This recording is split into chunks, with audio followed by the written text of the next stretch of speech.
बिहार की सबसे बड़ी पार्टी होने का दावा करने वाली आरजेडी के नेता तेज प्रताप यादव या सोशल मीडिया की भाषा में कहें तो तेजू भैया को पार्टी अध्यक्ष और उनके पिता लालू प्रसाद यादव ने पार्टी और परिवार दोनों से बेदखल कर दिया।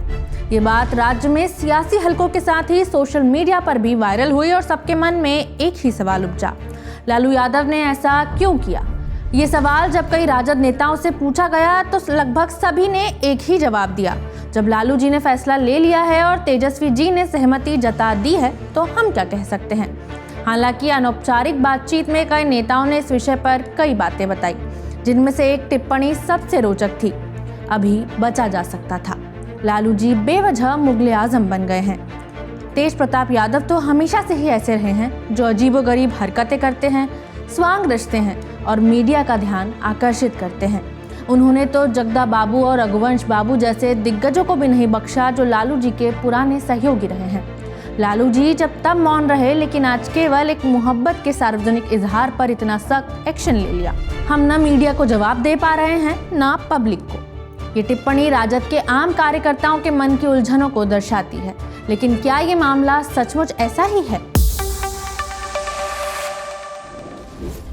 नमस्ते, मेरा नाम खुशबू है और आप देख रहे हैं इंडिया टुडे हिंदी। ये मामला 24 मई की शाम को शुरू हुआ जब तेज प्रताप यादव के सोशल मीडिया अकाउंट से एक पोस्ट किया गया, जिसमें उन्होंने अनुष्का यादव नाम की एक लड़की से अपने प्रेम का इजहार किया था। उन्होंने लिखा कि वो पिछले 12 साल से इस रिश्ते में हैं। हालांकि कुछ देर बाद ये पोस्ट डिलीट हो गई, लेकिन ये फिर से उनकी वॉल पर आ गई। आखिरकार ये पोस्ट हट गई और उन्होंने ट्वीट किया कि उनके सोशल मीडिया अकाउंट को हैक कर लिया गया है। लेकिन थोड़ी ही देर बाद न्यूज़ चैनल्स पर उनका एक वीडियो चलने लगा, जिसमें वो उसी लड़की के साथ नाचते और उसे चूमते नजर आ रहे थे। ये घटना लोगों के बीच चर्चा का एक नया विषय बन गई और इसके बाद राजद के प्रमुख लालू प्रसाद यादव की एक पोस्ट आई, जिसमें उन्होंने लिखा कि निजी जीवन में नैतिक मूल्यों की अवहेलना करने से सामाजिक न्याय का सामूहिक संघर्ष कमजोर होता है। इसलिए वो अपने ज्येष्ठ पुत्र को पार्टी और परिवार से दूर कर रहे हैं। उन्हें पार्टी से 6 सालों के लिए निष्कासित किया जा रहा है। इसके तुरंत बाद तेजस्वी यादव ने अपने पिता के इस फैसले का समर्थन किया। जहाँ तक मेरे बड़े भाई की बात है, राजनीतिक जीवन में निजी जीवन भी अलग होता है। तो निजी जीवन के फैसले और निर्णय, क्योंकि वो अडल्ट हैं, बड़े हैं, उनको अधिकार है। वो अपना निर्णय, क्या उनका सही होगा, क्या नुकसान होगा, ये अपना निर्णय वो खुद लें। और राष्ट्रीय अध्यक्ष जी दल के नेता हैं, उन्होंने अपने ट्वीट के माध्यम से स्पष्ट कर दिया है। जो उनकी भावनाएं थी उन्होंने स्पष्ट कर दिया है। तो अब जो है राष्ट्रीय अध्यक्ष जी ने कहा है और हमने अपनी भावनाओं को भी आप लोगों के सामने रखा है। वो निर्णय लें, क्या उनके लिए सही है, क्या गलत है, लेकिन हम ऐसी चीज़ों को पसंद नहीं करते हैं और ना बर्दाश्त हम कर सकते हैं। सोशल मीडिया पर सक्रिय उनकी बहन रोहिणी आचार्य ने भी पोस्ट करके पिता के फैसले का समर्थन किया। जाहिर है इन सब के बाद सब कुछ जितना सहज और सामान्य लग रहा था, उसे उतना सहज नहीं रहना था। इसका नतीजा उस वक्त दिखा जब तेज प्रताप की पत्नी ऐश्वर्या राय, जिनसे उनका तलाक का मुकदमा चल रहा है, मीडिया के सामने आई। अब तो सबको पता है क्या हो गया है, सबके सामने जाहिर है। हम ये पूछना चाहते हैं, जब इन लोगों को पता था कि ऐसी बात है तो फिर मेरी शादी क्यों करवाई, मेरी जिंदगी क्यों बर्बाद की, उसके बाद मारा क्यों? अभी इनका सामाजिक न्याय जाग गया है। ये लोग सब मिले हुए रहते हैं, ये लोग कोई अलग अलग नहीं हुआ है, ये लोग सब मिले हुए हैं। कल भी राबड़ी देवी गई होंगी, उनके उसका आंसू पोछी होंगी और बोली होगी अभी शांत रहो, सब हम ठीक कर देंगे। इलेक्शन के बात है, इसीलिए इन लोगों ने ऐसा ड्रामा रचा है। ये लोग सब मिले हुए हैं। ये घटनाक्रम बिहार की सियासत में हंगामा मचाने का कारण बना और इससे तेज प्रताप यादव सकते में हैं।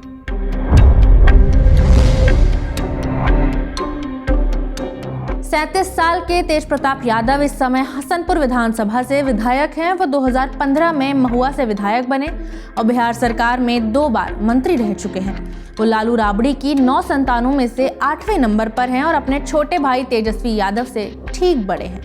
2018 में उनकी शादी ऐश्वर्या राय से हुई, जो एक बड़े राजनीतिक परिवार से ताल्लुक रखती हैं। हालांकि शादी महज 6 महीने में ही टूट गई।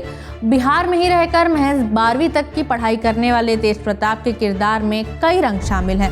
वो धार्मिक और आध्यात्मिक बताए जाते हैं और अक्सर मथुरा वृंदावन की यात्रा करते रहते हैं। लेकिन उनका धार्मिक होना महज पूजा पाठ तक सीमित नहीं है, वो उसके लिए स्वांग भी रचते हैं। उनके बारे में और विस्तार से जानने के लिए हमने अपने साथी पुष्यमित्र से बात की। तेज प्रताप यादव का धार्मिक होना महज पूजा पाठ तक तो सीमित है नहीं, वे इसके लिए स्वांग भी धरते हैं। वे कभी कृष्ण का रूप लेते हैं, कभी शिव का रूप। ये हम सब ने सोशल मीडिया पर लगातार देखा है।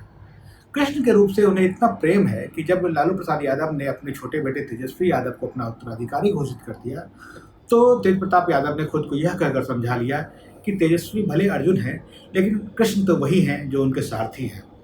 संभवतः कृष्ण होने की इसी भावना की वजह से उनके प्रेम के रिश्ते से जुड़ी कई खबरें सोशल मीडिया में तैरती रहती है।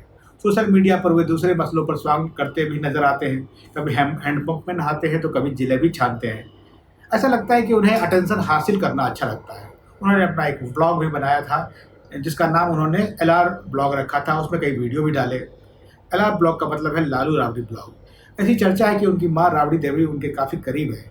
कई बार उनकी गलतियों के बावजूद उनका संरक्षण करती है। इस घटना के बाद भी जब उनकी पत्नी ऐश्वर्या राय ने मीडिया के सामने आकर कहा, तो उन्होंने ये बताया कि कल राबड़ी देवी गई होंगी, उनके आंसू पोछी होंगी और कहा होगा शांत रहो, हम सब ठीक कर देंगे। जाहिर इस परिवार में बहू के रूप में लगभग 1.5 साल तक रहने की वजह से ऐश्वर्या इस मामले को बेहतर जानती है। मगर उनके स्वभाव का सबसे नकारात्मक पक्ष कई मौकों पर उनका अशालीन और अभद्र हो जाना है। वे जगदानंद सिंह, रघुवंश प्रसाद सिंह और रामचंद्र पूर्वे जैसे पार्टी के वरिष्ठ और कद्दावर नेताओं के साथ उलझ चुके हैं। उन्होंने पूर्व MLC और राजद नेता अनिल सम्राट पर राबड़ी आवास में आयोजित इफ्तार पार्टी में थप्पड़ जड़ दिया था। एक मनोवैज्ञानिक ने नाम न प्रकाशित करने की शर्त पर कहा, तेज प्रताप अपने परिवार के सबसे बड़े लड़के हैं, इसलिए दुलरुआ रहे। उनका पालन सत्ता संसाधनों के बीच हुआ है, इसलिए वो वास्तविक दुनिया से जुड़ाव नहीं रख पाते। उनमें अनुभवहीनता और आत्मविश्वास की कमी साफ नजर आती है। तेज प्रताप यादव ने 2014 में राजनीतिक जीवन में कदम रखा, लेकिन वो कभी ये स्वीकार नहीं कर पाए कि पार्टी में उनकी जगह अपने छोटे भाई से नीचे है। उन्होंने अलग अलग तरीकों से अपनी पहचान बनाने की कोशिश की है।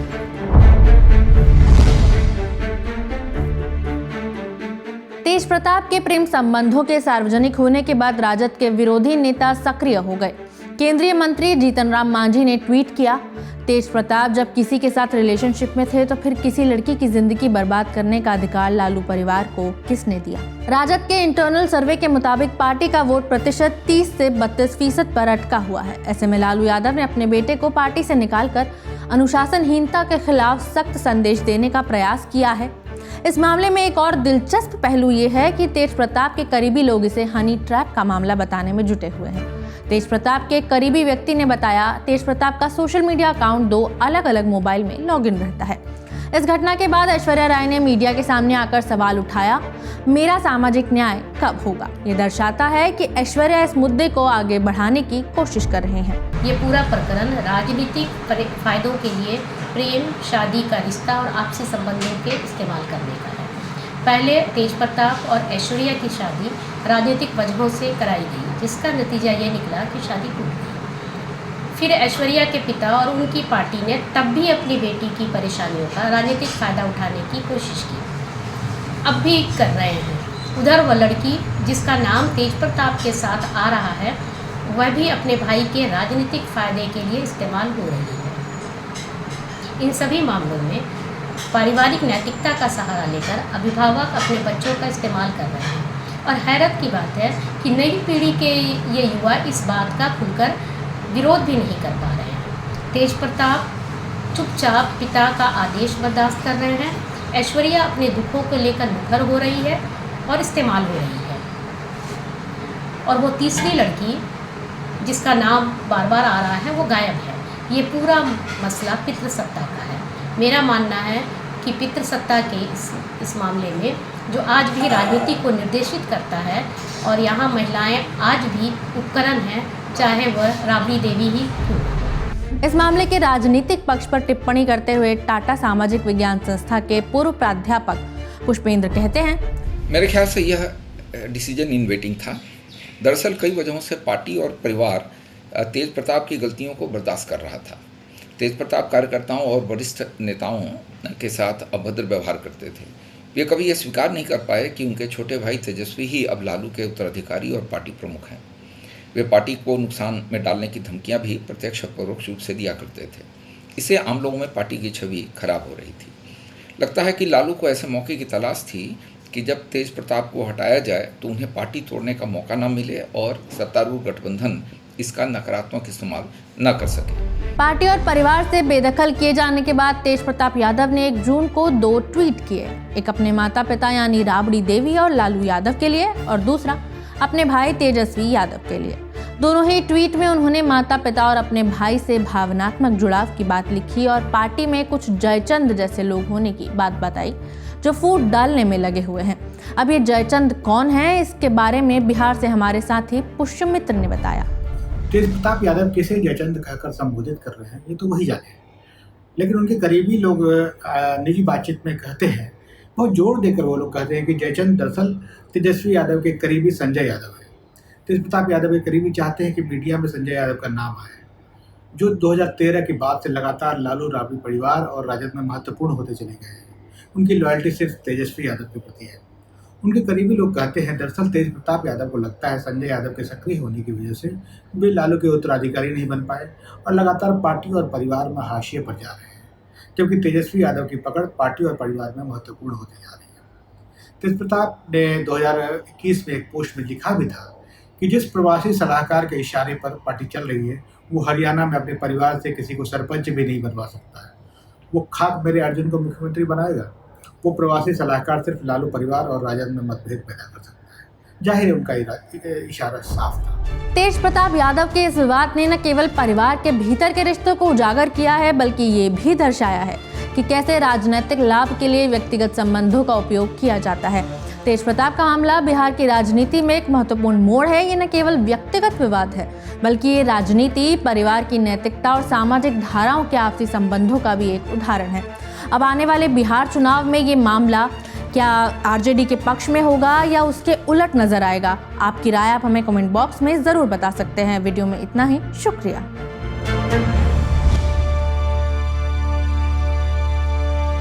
इसी तरह की तसल्ली से भरी हुई एक्सक्लूसिव रिपोर्ट्स देखने के लिए सब्सक्राइब करें इंडिया टुडे हिंदी का यूट्यूब चैनल और बेल आइकन जरूर प्रेस करें ताकि वीडियो अपलोड होते ही आपको खबर हो जाए।